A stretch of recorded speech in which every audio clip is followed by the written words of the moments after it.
Hello there, folks.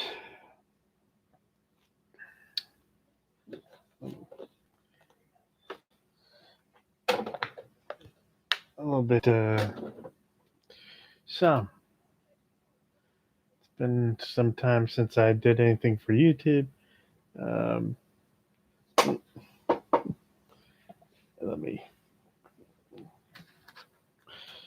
um, just a moment. So, yeah, that's a bit crooked, and I'll probably obsess over it later, but I know I picked news and politics as my category here, and I'll get to that. I will certainly get to that. But I think what we really, I'll start out by saying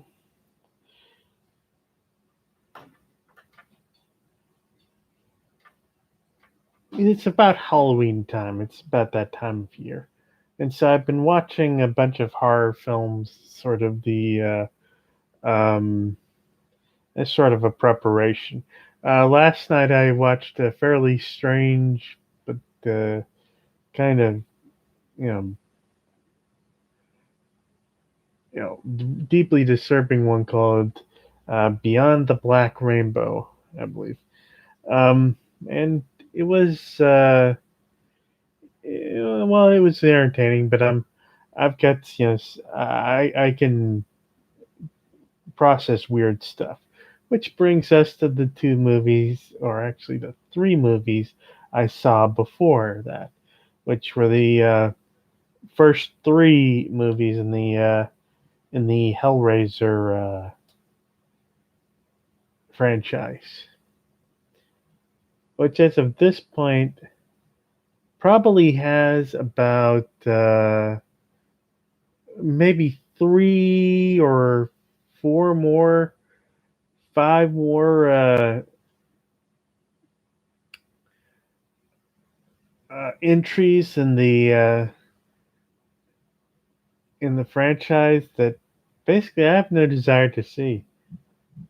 I've seen what the I've seen the synopsis. I've read what the stories are about, and they're what we're called ash can copies. And this figures into what happened about 1992, 93. The original producers of the program of the movies were New World Pictures. Um, but New World Pictures kind of went out of business, so a lot of their IP got shuffled around and it fell in the hands of the Weinsteins. And this is where my point becomes a bit more sharpened. And they just proceed.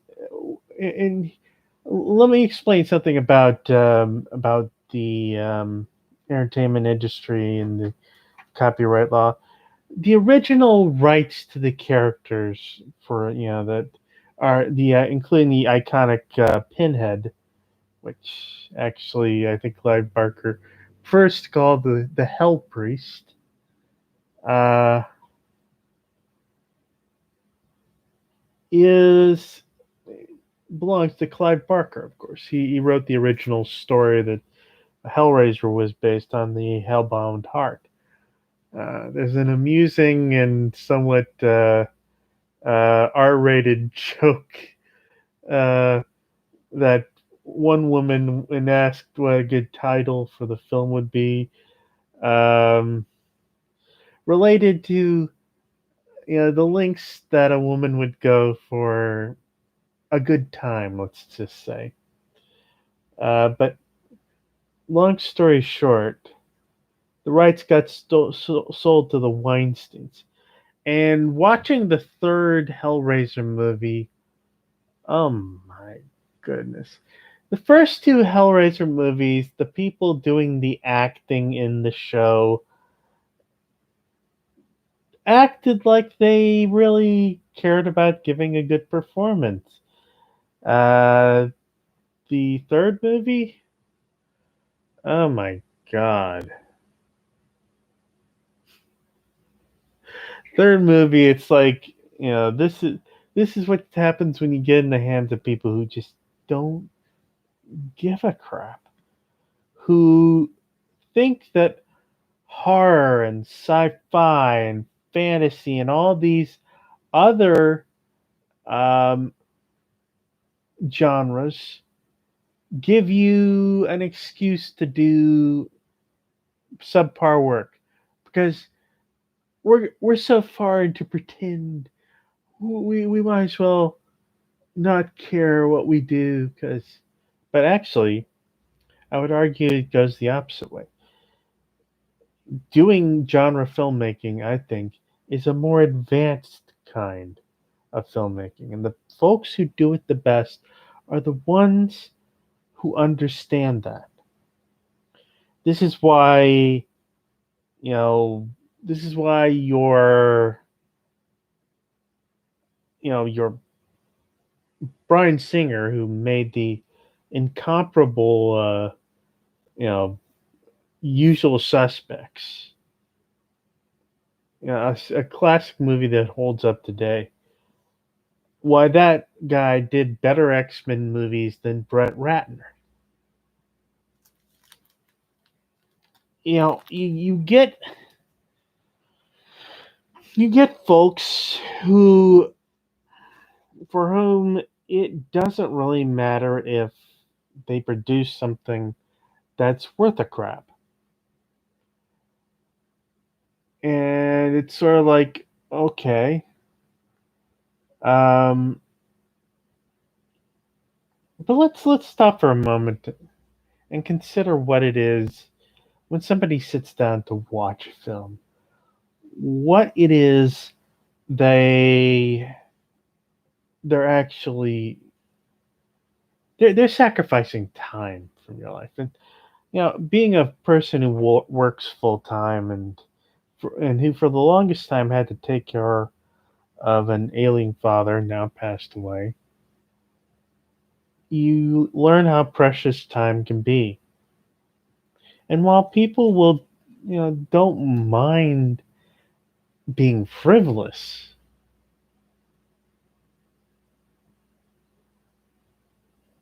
I'd say two things would be, first thing would be they don't mind being frivolous, but that doesn't mean they want to waste their time with crap.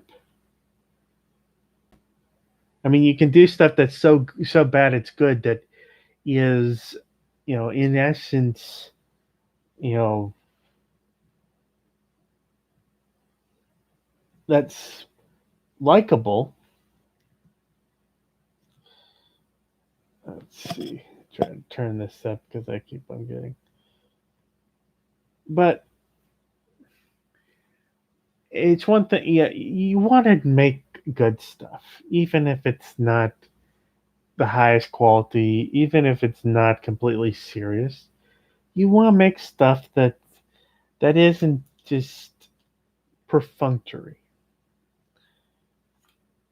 But the second point I would make would be that people don't mind if you deliver them, if you knock it out of the park either.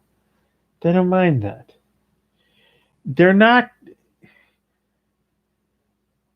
I'm no opponent of art house cinema, of arty films. I mean, I sat through the Beyond the Black Rainbow, and that is artsy as hell.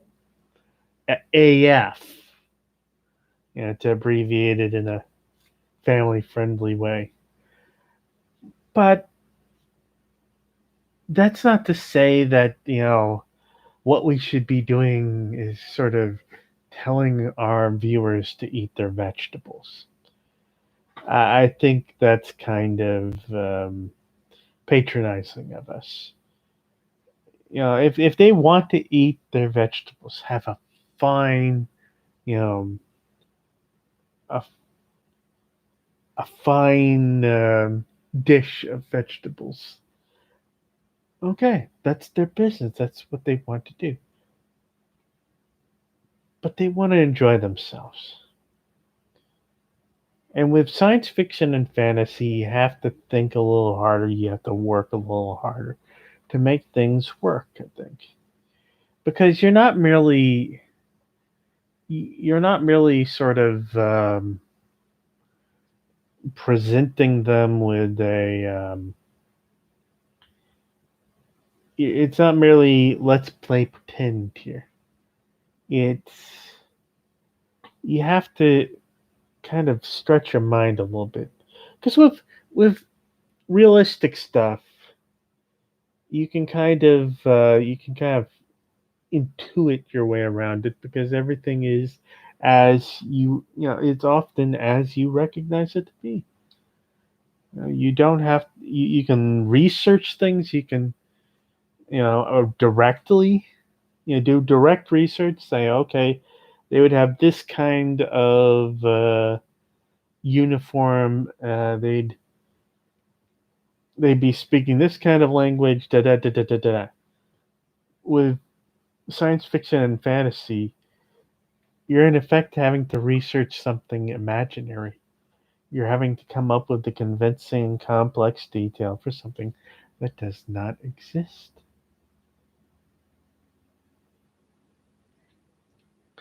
So, if that is the idea here, we're dealing with Hellraiser 1 and Hellraiser 2, which I would argue are very seriously made films. I mean, they're a bit schlocky in parts, but it's finely crafted schlock. It's you've got I mean you know Doug Bradley, I think his name is. I hope I didn't get that wrong because I'm a fan of what he's done with the Hellraiser movies, or at least the first three that I've seen. He has a compelling quality to him. He has a presence.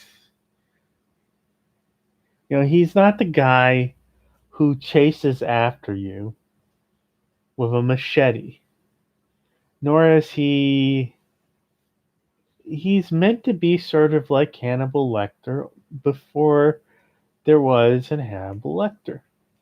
He's meant to be an intelligent, you know, an intelligent, intellectually challenging villain. But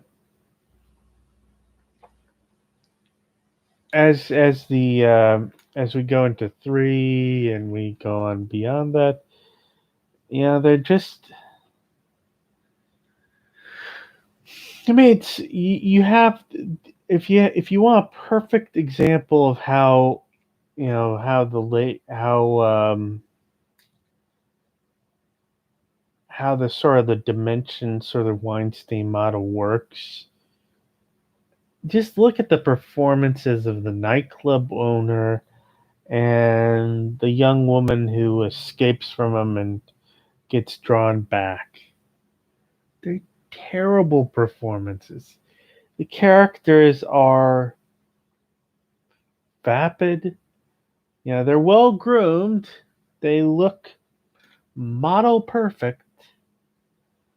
And they give monologues that are meant to be, that are meant to be. I'm emoting.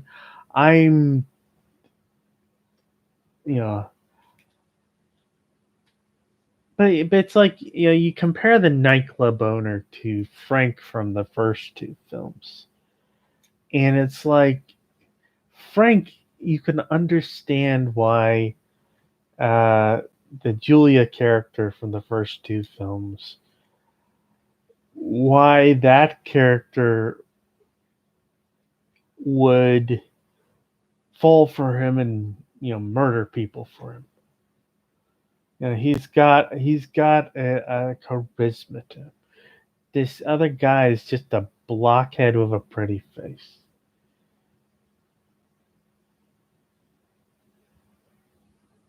And it's like, then they go for the Cenobites, and it's okay, let's come up with the new toy line mentality as far as the Cenobites go.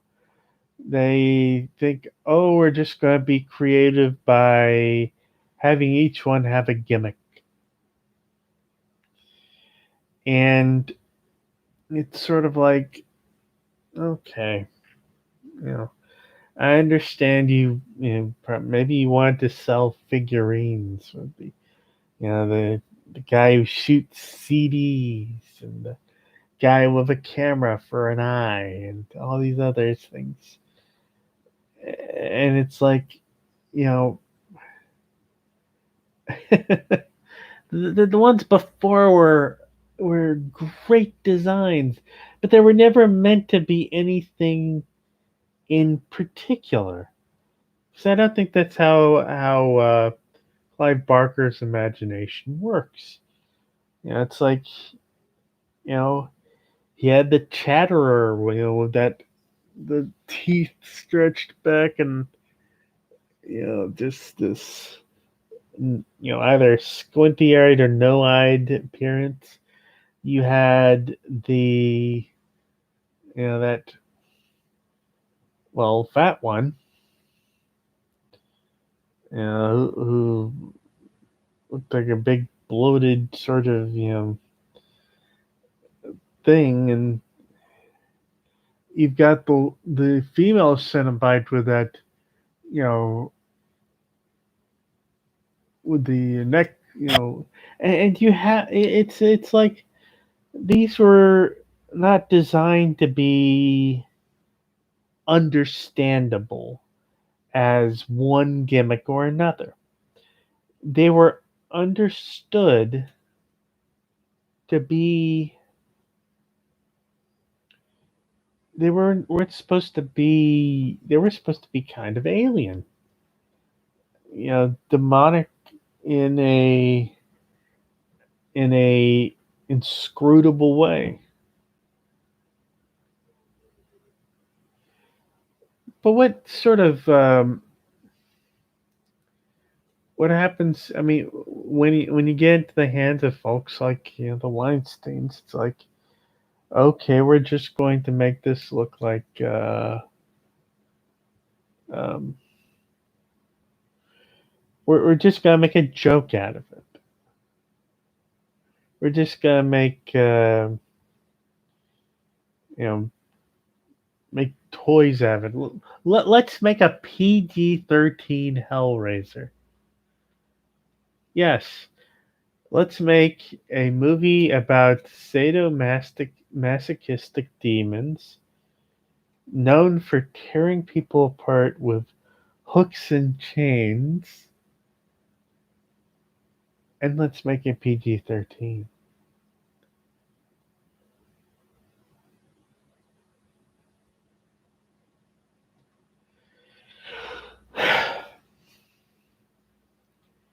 Everybody's. I think folks in Hollywood often have these ideas, these rules, these ideas of what you've got to do to make the most possible money.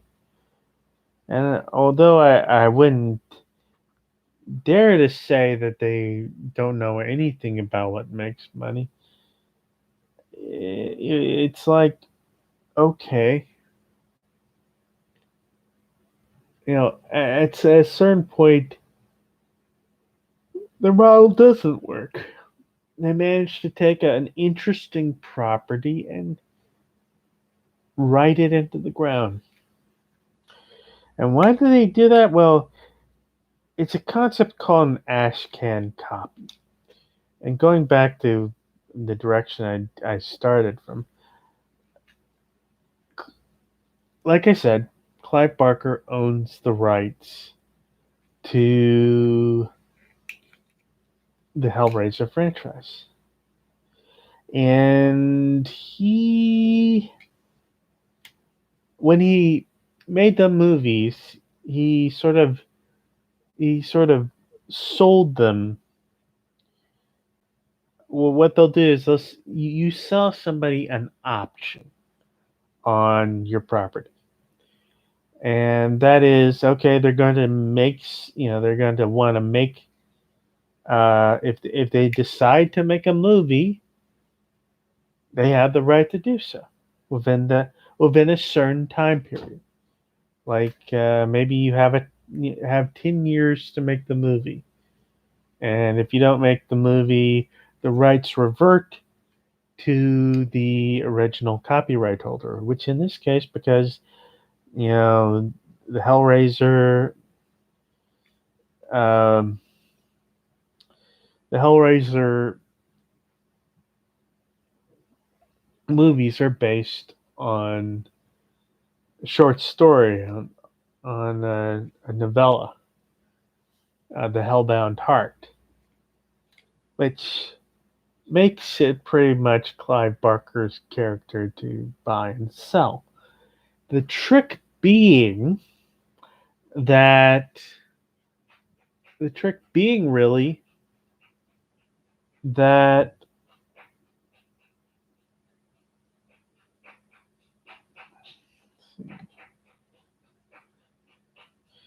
the trick being that somebody can actually just do something, just make a, I guess, I'm trying to find words to describe it. It's sort of like make a crappy copy, make a crappy little version of the character, and then just turn around and keep the rights for a little bit longer, keep the option going without having to pay the person to get back those rights. But the thing about it is, over the last 20 or 30 years, 30 years, yeah. Over the last 30 years, they've just made one crappy movie after another so that they didn't lose rights. After a certain point, it's sort of like, do you actually have any investment in making a good movie out of this? Do you? And no, they just want to keep those rights. I imagine maybe they think at some point they'll write them. They'll have somebody write a masterpiece, and then they'll make $100 million off of it. But really, does that happen once you've run a franchise into the ground long enough? I mean, so long that you. I mean, well, let's be blunt. You know, Doug Bradley's hung around a long time, even though the quality of the series declined. He enjoyed playing the character, but at a certain point, they just weren't doing anything worth his continued participation. And the last two Hellraiser movies have been made without him.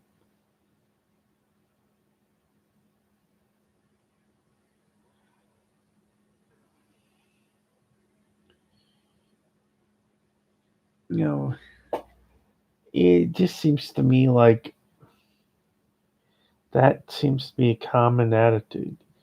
They need to control even when you don't really have any good plans as to what to do with your control. The need to be powerful, to not be exposed as being weak, but all you end up doing is kind of demonstrating that you're weak and stupid, that you've got bad judgment. I mean, here, look at all these, films you made that, you know, anybody telling you, okay, you want to watch a good Hellraiser film? Watch the first two, maybe three, and then be done with it.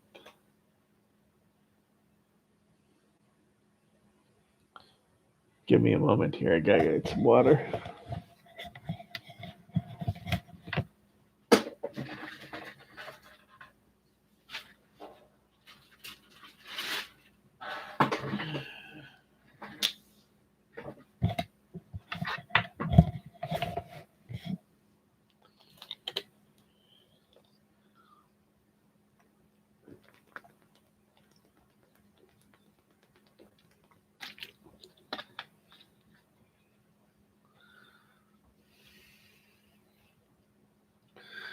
Okay.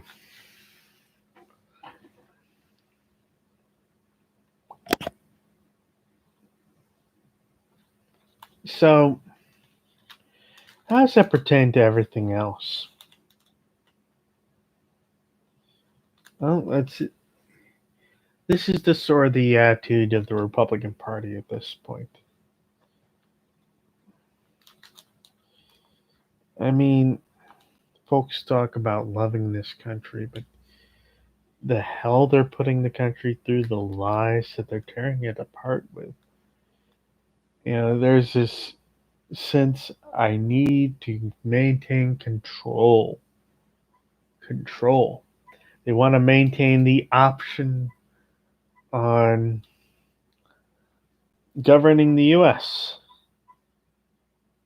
And they keep on going back to the same policies, and the same policies end up failing time and time again.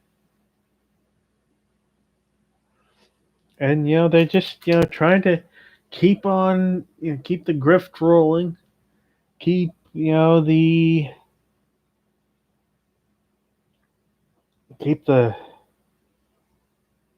projections, you know, the stories, just keep things going on forever and a day.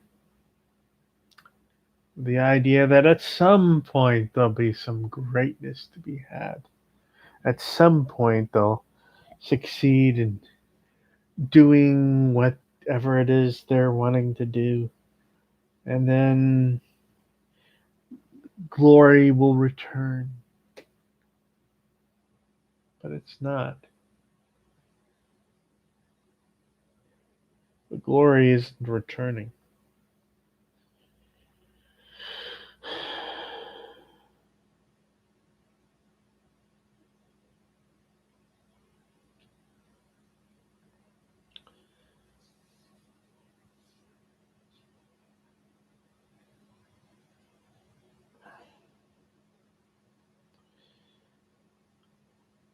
We're going through a pretty horrible time in this country's history.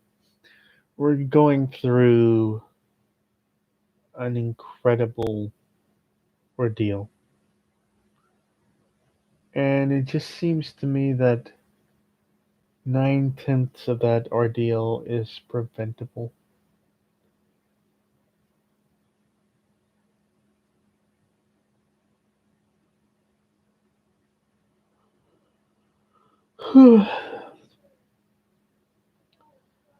Normally, I would take this to about an hour. That's what I've done when I've done my Facebook broadcasts. But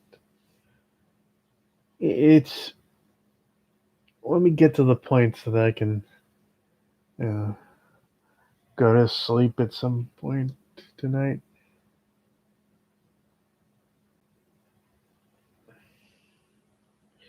There are people who are willing to wreck a thing in order to keep their power over it. And the irony is they haven't counted the costs for themselves.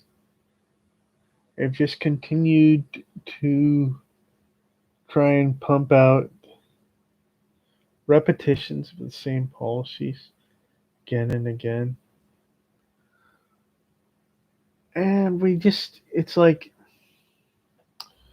okay, at some point you've got to let go of control, not just because that would be right for, altruistically speaking, for the good of everybody, but also I think for the good of yourself. Because if you never let go,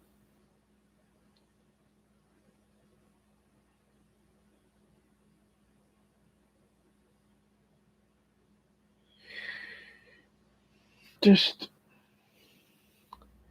sometimes it's better to control something, just one, have control of a few things, but be good at making those things work. Well, I might talk to you guys later. I think that's it for tonight.